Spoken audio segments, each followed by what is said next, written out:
Welcome to the News Hour. The U.S. markets plunged again today as investors worried about the economy and whether a recession could be on the horizon. The Dow Jones Industrial Average dropped nearly 900 points, or more than 2%. The Nasdaq had its worst session since 2022. It was also the worst session of the year so far for the S&P 500. The trade war that President Trump initiated last week with the country's top trading partners, Canada, Mexico, and China, is a factor in the market's overall volatility. And some 1.5 million Americans will soon see their electric bills rise by approximately $70 a month as a result of that trade war. Ontario's Premier Doug Ford announced earlier today he is slapping a 25% surcharge on the electricity his province exports to New York, Michigan, and Minnesota. Here now to explain why he's taking that step is Premier Doug Ford. Welcome to the News Hour, sir. Thanks for joining us. Well, thank you so much, Alana, for having me on. And I always start off with every interview. I love Americans. I spent 20 years of my life there. I know Canadians love Americans, and I know Americans love Canadians. This is so unnecessary what President Trump is doing, not just Canada, but his own country. Premier, if I may, why take this step now then? What's the response you're hoping to get from the Trump administration? Well, President Trump has said many times he's going to put a tariff on, then he pulls it off, then he puts it back on. Once I touch the stove once and get burned, I'm not going to get burnt again. And I apologize to the American people. I've talked to 3 governors. They understand the situation we're in. We have to negotiate through strength, not weakness. And I'd prefer to create an AMCAN fortress, American-Canadian fortress, and be the strongest, most resilient, and richest, safest 2 countries in the world. He should be keeping an eye on China. He shouldn't be worried about Canada.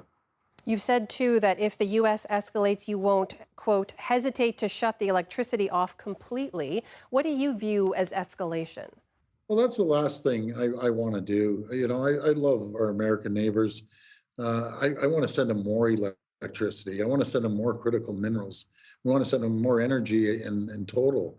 That's the last thing. But when President Trump is attacking our families, our businesses, taking food off people's tables, putting an unemployment line as long as you can imagine. But this is happening on both sides of the border. It's not just going to happen on one side of the border.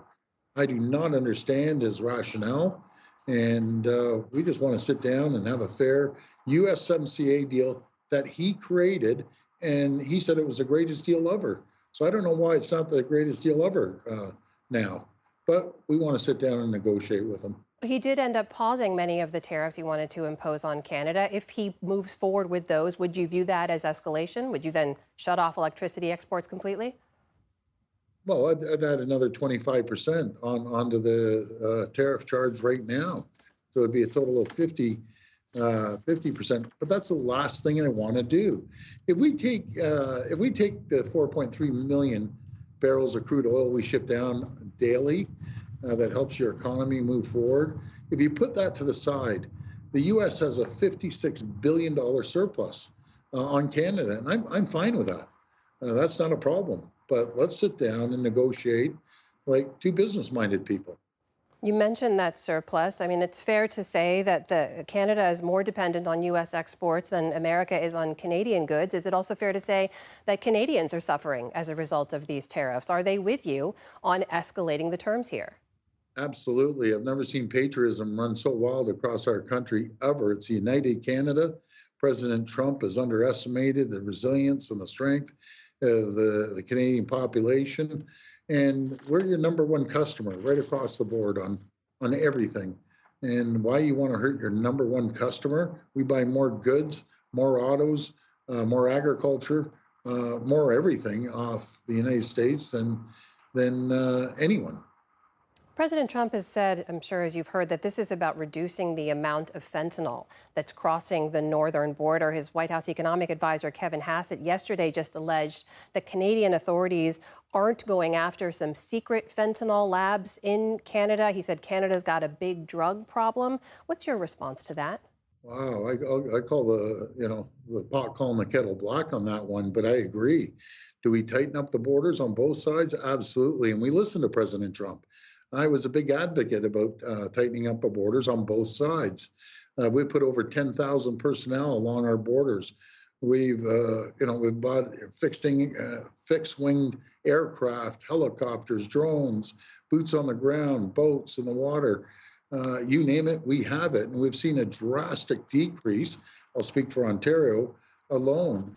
But I got a report the other day from our provincial police, which is equal to your state police, that they busted hundreds of kilos of cocaine, opioids, fentanyl, and illegals, and endless illegal guns just over the last couple of weeks. So it's a shared border.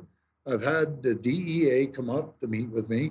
We've sat down with U.S. Border Patrol, Canadian Border Patrol, federal police, state police, provincial police. We need to work together and stop the flow of drugs. You've talked about how much you love America, the time you've spent here. You're also now sitting in front of a very clear sign behind you saying Canada is not for sale, in response, of course, to President Trump's threats to annex Canada and make it the 51st state. The fact that relations between the two countries are where they are right now, what does that say to you? It's such a sad situation. We have probably 1 million Americans living in Canada, 1 million Canadians living in the U.S. Americans are marrying Canadians. Canadians are marrying Americans. We're part of the family for over 200 years. I'll tell you, he really let down a lot of Canadians, President Trump. Disappointment is an understatement. We thought we were going to have a great trading relationship, as we have for decades and decades. And, we just stand shoulder to shoulder when there's a crisis. No matter what crisis it is, we're there for our American family members. That is Ontario's Premier Doug Ford joining us tonight. Premier Ford, thank you so much for your time. We appreciate it. Thank you so much. I greatly appreciate it. And God bless America and God bless Canada. Thank you.